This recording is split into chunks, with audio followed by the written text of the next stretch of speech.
আসসালামু আলাইকুম। বাংলা সংবাদে সবাইকে স্বাগত জানাচ্ছি। আমি চিন্তিয়া হক। শুরুতেই সংবাদ শিরোনাম। সংসদ ভবনের গোপন কক্ষে লুকিয়েছিলেন স্পিকার, যেভাবে উদ্ধার করল সেনাবাহিনী। এদিকে আগামী নির্বাচনে ইভিএম থাকবে না বলছেন নির্বাচন সংস্কার কমিশন প্রধান। জানাবো আগামী নির্বাচনে আওয়ামী লীগ অংশগ্রহণের সুযোগ কতটা, এবং সর্বশেষ জানাবো ভারতীয় মিডিয়া বাংলাদেশকে নিয়ে মিথ্যাচার করছে বলছেন প্রিন্স। দর্শক শুনছিলেন সংবাদ শিরোনাম, এখন বিস্তারিত। সংসদ ভবনের গোপন কক্ষে লুকিয়েছিলেন স্পিকার, যেভাবে উদ্ধার করল সেনাবাহিনী। গণ অভ্যুত্থানের মুখে গত 5 আগস্ট প্রধানমন্ত্রী পদ থেকে পদত্যাগ করে ছোট বোনকে সঙ্গে নিয়ে দেশ ছেড়ে ভারতে চলে যান শেখ হাসিনা। শেখ হাসিনা দেশ ছাড়ার আগে ও পরে আওয়ামী লীগের অনেক মন্ত্রী, এমপি ও নেতাকর্মীরা দেশ ছেড়ে চলে গেছেন। আবার অনেকে আত্মগোপনে রয়েছেন, কিন্তু গত 5 আগস্ট সংসদ ভবন থেকে বের হতে পারেননি সাবেক স্পিকার শিরীন শারমিন চৌধুরী। সংসদ ভবনে একটি গোপন কক্ষে প্রায় 12 ঘন্টা লুকিয়েছিলেন তিনি।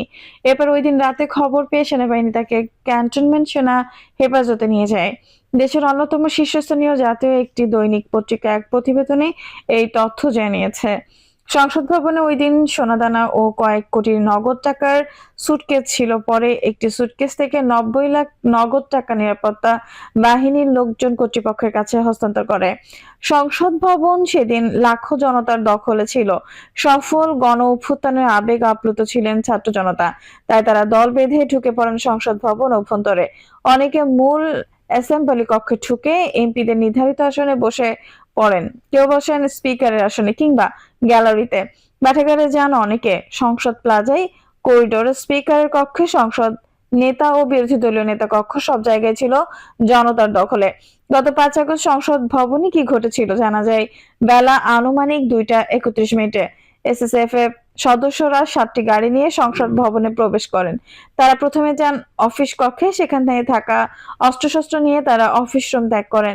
এরই মধ্যে ছাত্র জনতা সংসদ ভবনের দিকে আসতে থাকে। স্পিকার ছিলেন তার আবাসিক বাংলোতে। কর্মকর্তারা তার নিরাপত্তা নিয়ে উদ্বিগ্ন ছিলেন। ছাত্র জনতা টের পেলে আস্ত রাখবে না, এই ভেবে কর্মকর্তারা তাকে নিয়ে আসেন সংসদ ভবনে, কারণ এই ভবনে অসংখ্য গোপন কক্ষ রয়েছে। নিচে রয়েছে বাংকার। বেলা 3টার দিকে ডেপুটি স্পিকার সহ অন্যান্যরাও সেখানে নিয়ে আসা হয়। প্রথমে নিয়ে রাখা হয় বাংকারে, কিন্তু সেখানে থাকা অসম্ভব হয়ে পড়েছিল। কর্মকর্তারা ঠিক করলেন 6 তলার আরেকটি গোপন কক্ষে তাদের নেওয়া হবে, কারণ সে কক্ষ খুঁজে পাওয়া যে কারোর জন্য কঠিন। কক্ষটি অনেকটা নিরাপদ। 5 আগস্টের দিবাগত রাত আনুমানিক 2:30টায় সংসদের সার্জেন্ট অ্যান্ড আর্মস সেনাবাহিনীর সঙ্গে যোগাযোগ করেন। সেনাবাহিনীর একটি দল সংসদের গোপন কক্ষ থেকে স্পিকার শিরীন শারমিন চৌধুরীকে ক্যান্টনমেন্টে সেনা হেফাজতে নিয়ে যায়। বাকিরা নানা কৌশল করে জীবন রক্ষার্থে নিরাপদ অবস্থানে চলে যান। স্পিকার ক্যান্টনমেন্টেই থাকেন প্রথম দিকের 3গুলোতে। আগামী নির্বাচনে ইভিএম থাকবে না বলছেন নির্বাচন সংস্কার কমিশন প্রধান। আগামী নির্বাচনে ইলেকট্রনিক ভোটিং মেশিন ব্যবহার থাকবে না বলে জানিয়েছে নির্বাচন সংস্কার কমিশনের প্রধান বদিউল আলম মজুমদার। বদিউল আলম মজুমদার বলেন, অভ্যুত্থানের অন্যতম দাবি ছিল সংস্কার। বিষয়টি আমরা হয়তো কেউ ভুলে গেছি, আবার কেউ বলার চেষ্টা করছে যে সংস্কার আরো পরে হলেও হবে। আবার কেউ বলছে স্বৈরাচার যেন ফিরে না আসে, সেদিকে খেয়াল রাখতে হবে। আর কোনো দিনও নয়, এই স্বৈরাচার কর্তৃত্ববাদী ব্যবস্থা ফ্যাসিবাদ যেন ফিরে না আসে, তার জন্যই সংস্কার দরকার। তিনি বলেন, ভুলে গেলে চলবে না। আমাদের অন্যতম দাবি ছিল গভীর সংস্কার, তাই সংস্কারের পক্ষে ব্যাপক জনমত সৃষ্টি করতে হবে। আমাদের গণমাধ্যমে এখানে খুবই ভালো ভূমিকা পালন করছে।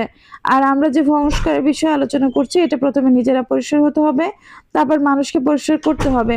প্রধান উপদেষ্টার কাছে খসড়া কিছু মতামত জমা দেওয়ার কথা জানিয়ে নির্বাচন সংস্কার কমিশনের প্রধান বলেন, সেখানে আমরা বলেছি নো ইভিএম, এবং ইভিএম যারা করেছে তাদের বিষয়ে তদন্ত হওয়া উচিত। একই সঙ্গে গত কয়েকটি নির্বাচনে যারা দায়িত্ব পালন করেছে আইন অনুযায়ী তাদের প্রত্যেকেরই 2 থেকে 7 বছর শাস্তি হওয়ার কথা জানিয়ে বদিউল আলম মজুমদার বলেছেন, শাস্তির বিধান থাকলেও উল্লেখযোগ্যভাবে কারোরই শাস্তি হয়নি। আর আগামী নির্বাচনগুলোতে না ভোটের বিধান যুক্ত করার বিষয়েও প্রধান উপদেষ্টাকে অবহিত করা হয়েছে বলে মন্তব্য করেন তিনি।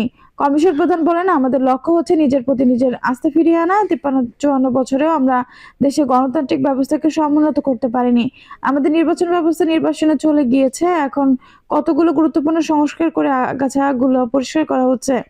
এর উদ্দেশ্য হচ্ছে নির্বাচনী মাঠকে সমতল করা। এর মাধ্যমে একটি সুষ্ঠু ও নিরপেক্ষ নির্বাচন সম্ভব। আর পরবর্তী যে নির্বাচিত সরকার ক্ষমতায় আসবে তারও মনে রাখবে যে কি প্রেক্ষাপটে ক্ষমতায় এসেছে। তিনি বলেন, আমরা আশা করছি তত্ত্বাবধায়ক সরকারের হাতে নির্বাচন ব্যবস্থা থাকলে 2-3 টার্মেই মানুষ তাতে অভ্যস্ত হয়ে উঠবে। সুষ্ঠু নির্বাচন ব্যবস্থা একটি নিয়মিত অভ্যাসে পরিণত হবে, সেই আকাঙ্ক্ষা থেকেই এই সংস্কারের প্রস্তাব করা হচ্ছে। আগের সংস্কার নাকি নির্বাচন, এমন প্রশ্নের জবাবে তিনি বলেন, এর আগেও আমরা বলেছি নির্বাচন হলে তো আগেই হতে পারতো। সংস্কার করাই হচ্ছে নির্বাচনের জন্য। আমরা চাচ্ছি নির্বাচন যেন সুষ্ঠু এবং নিরপেক্ষ হয়। এখন যে অপরিচ্ছন্ন মাঠ, এখানে সুষ্ঠু নির্বাচন করা সম্ভব নয়। সেজন্য সংস্কার করতে হবে। এই সংস্কারের পরে আশা করি নির্বাচন সুষ্ঠু ও নিরপেক্ষ হবে। এর মাধ্যমে আমাদের মধ্যে একটি সম্ভাবনা তৈরি হচ্ছে। স্থানীয় সরকার নির্বাচন অনুষ্ঠিত হলে উন্নয়ন পর্যায়ে ভোগে ভাগে নির্বাচন দেওয়া হবে কিনা জানতে চাইলে এ ব্যাপারে কোনো সিদ্ধান্ত নেওয়া হয়নি বলেও জানান তিনি। আগামী নির্বাচনে আওয়ামী লীগের অংশগ্রহণের সুযোগ কতটা? নির্বাচন নিয়ে বিএনপি নানামুখী আলোচনা করা যাচ্ছে। দলটির এই আলোচনার মধ্যে অন্তর্বর্তী সরকার প্রধান উপদেষ্টা ডক্টর মোহাম্মদ ইউনূসের গত 16 ডিসেম্বর জাতির উদ্দেশ্যে তার ভাষণে নির্বাচনের সম্ভাব্য তারিখ ঘোষণা করেছেন। গত 17 ডিসেম্বর সন্ধ্যায় রাজধানীতে ফরেন সার্ভিস একাডেমিতে সমসাময়িক ইস্যু নিয়ে কথা বলার সময় প্রধান উপদেষ্টার প্রেস সচিব শফিকুল আলম বলেছেন, নির্বাচন নিয়ে খুব স্পষ্ট রোডম্যাপ দেওয়া হয়েছে।